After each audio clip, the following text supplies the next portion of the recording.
லவ்வி நண்பாஸ் எல்லாரும் எப்படி இருக்கீங்க?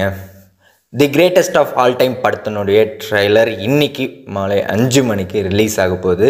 எந்த ஒரு சேனலில் ட்ரைலரை ரிலீஸ் பண்ணுறாங்க அப்படின்னு நீங்கள் கேட்டிங்கன்னா, நான் சொல்லியிருந்தேன் இல்லையா நேற்று வீடியோவிலே டி சீரியஸில் தான் ரிலீஸ் ஆக போகுதுன்னுட்டு. ஸோ அதே மாதிரி தான் டி சீரியஸில் ரிலீஸ் பண்ணுறாங்க. ஸோ அது இல்லாமல் இன்னும் சர்ப்ரைஸாக என்னென்னா 3 லாங்குவேஜில் சேம் டைமில் ரிலீஸ் பண்ண போகிறாங்க. ஸோ வேறு லெவலில் கண்டிப்பாக இப்போது ரெகுலராக வந்த போஸ்டரை பார்த்துட்டு எல்லாருக்குமே எதிர்பார்ப்பு வேறு லெவலில் இருக்குது. ஸோ அதனால் இப்போ ட்ரைலர் வரப்போகுது இல்லையா, அந்த ட்ரைலருடைய எக்ஸ்பெக்டேஷன் 10க்கு எனக்கு இவ்வளோ ரேட்டிங் நான் கொடுப்பேன் எக்ஸ்பெக்டேஷன் அப்படின்னு நீங்கள் நினச்சிட்டு இருப்பீங்களா? ஸோ அதை கமெண்ட்டில் ஷேர் பண்ணிவிடுங்க. அதோட ட்ரைலருடைய டியூரேஷன் நேற்று வீடியோவிலே நம்ம சொல்லியிருப்போம். ஸோ அது மட்டும் இல்லாமல் ட்ரைலர் எப்படி இருக்குன்னு சிம்பிளாக சொல்லணுன்னா ஸ்பீடு.